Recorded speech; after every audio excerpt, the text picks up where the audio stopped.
Bonjour, toi qui m'écoutes.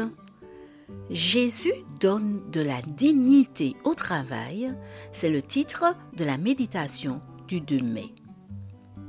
Jean 5, verset 17 se lit ainsi. Mon Père agit jusqu'à présent, et moi aussi, j'agis.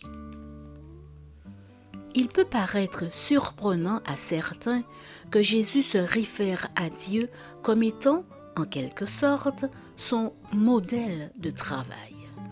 Mais le croyant qui connaît la Bible sait que le travail est une dimension humaine et même spirituelle inaliénable. Dès les premières pages de la Genèse, le travail est une dimension consubstantielle de l'existence humaine sur cette terre. Ce texte ancien, peut-être sous une forme apparemment rudimentaire, exprime des vérités fondamentales qui n'ont jamais perdu leur pertinence. Le premier couple humain, créé à l'image de Dieu, se voit confier comme première activité le soin et la préservation de la planète Terre. Voir Genèse 1, verset 28, Genèse 2, versets 5 et 15. Travailler à la sauvegarde de l'équilibre de la nature, c'est favoriser la vie dans son unicité, c'est-à-dire participer à l'œuvre de la création. Le Créateur lui-même est décrit comme un artisan actif qui condamne la paresse et loue l'homme travailleur et la femme dynamique.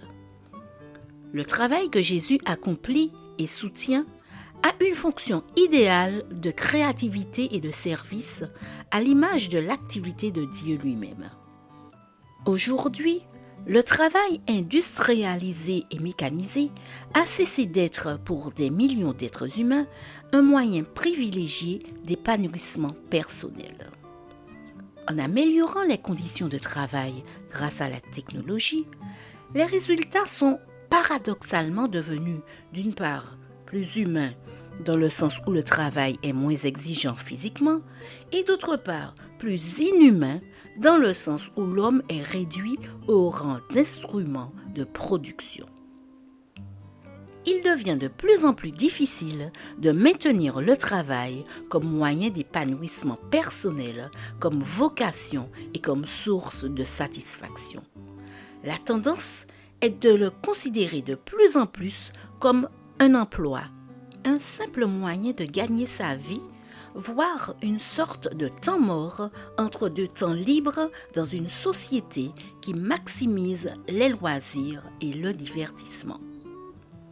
Si nous succombons à cette conception de notre travail, nous aliénons une facette très importante de notre vie. Si nous ne travaillons que parce que nous y sommes contraints par les pressions de la vie, nous transformons notre travail en un simple moyen de subsistance. Pire encore, si nous nous résignons à être au chômage, nous nous privons de l'un des instruments les plus fondamentaux et les plus efficaces de notre épanouissement personnel, ainsi que de notre moyen le plus digne de gagner notre vie. Seigneur, délivre-moi de cette double aliénation et donne-moi la joie de travailler avec plaisir. Amen. Bonne journée sous le regard de Dieu.